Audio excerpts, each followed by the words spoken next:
ഞാനിന്നിവിടെ ഉണ്ടാക്കാൻ പോകുന്നത് പപ്പടത്തോരനാണ്.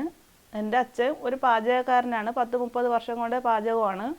അപ്പോൾ അതിൽ നിന്ന് കിട്ടിയ അറിവാണ് ഞാനും ഇപ്പോൾ ഇവിടെ പകർന്നു തരുന്നത്. ഇപ്പോൾ വയ്ക്കാൻ പോകുന്നത് പപ്പടത്തോരൻ.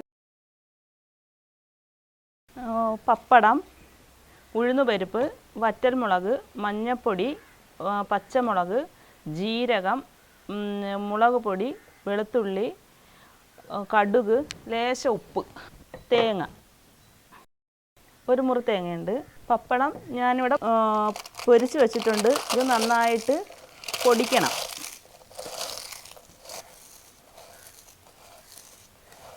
ഇത് നമുക്ക് ചോറിനൊപ്പം കഴിക്കാവുന്നതാണ്. സ്പെഷ്യൽ ദിവസങ്ങളിലൊക്കെ വരുമ്പോൾ എല്ലാവർക്കും ഇത് ട്രൈ ചെയ്യാം. കല്യാണം അല്ലാതെ ഓണസദ്യ അതിൻ്റെ കൂടെയൊക്കെ നമുക്കിത് ചെയ്യാവുന്നതാണ്. ലേശം വെളിച്ചെണ്ണ, കടുക്, വറ്റൽമുളക്,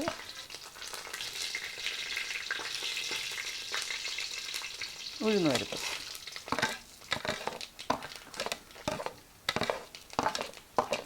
ചെറിയ തീയിൽ ഉഴുന്നുപരിപ്പ് നല്ലതുപോലെ ചുമക്ക് മൂപ്പിച്ചെടുക്കണം.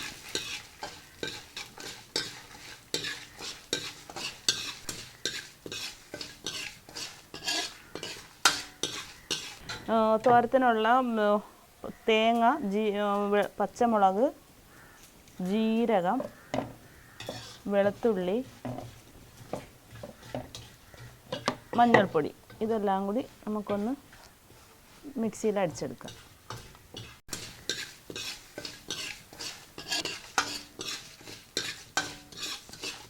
ജസ്റ്റ് ഒന്ന് അടിച്ചെടുത്താൽ മതിയായിരുന്നു.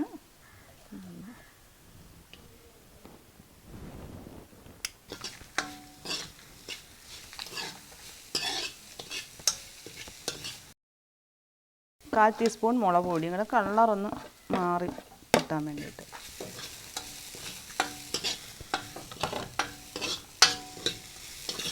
നല്ലതുപോലെ ഈ അരപ്പ് നല്ലതുപോലെ തോർന്ന് വരണം.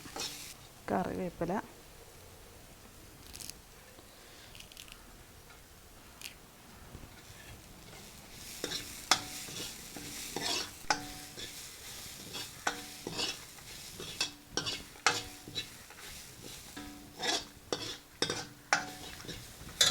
ലേശം ഉപ്പ്. പപ്പടത്തിന് ഉപ്പുള്ളത് കൊണ്ട് തേങ്ങയ്ക്ക് വേണ്ടി അരപ്പിന് വേണ്ടിയിട്ടുള്ള ഉപ്പ് മാത്രം ചേർത്താൽ മതിയാവും.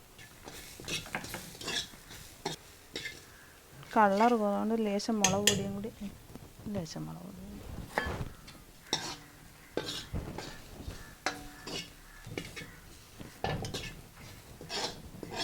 ഇനി അരപ്പ് നല്ലതുപോലെ തോർന്നിട്ടുണ്ട്. നമുക്കിനി പപ്പടം പൊടിച്ച് വെച്ചിരിക്കുന്നത് വെക്കാം.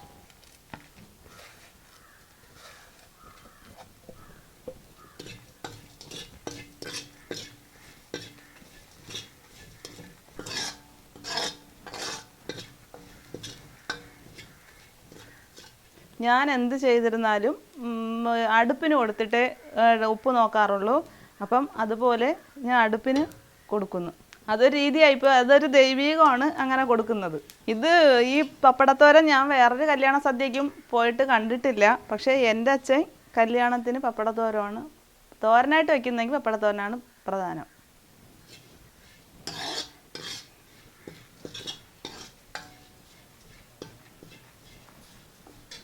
അങ്ങനെ പപ്പടത്തോരൻ റെഡിയായിട്ടുണ്ട്.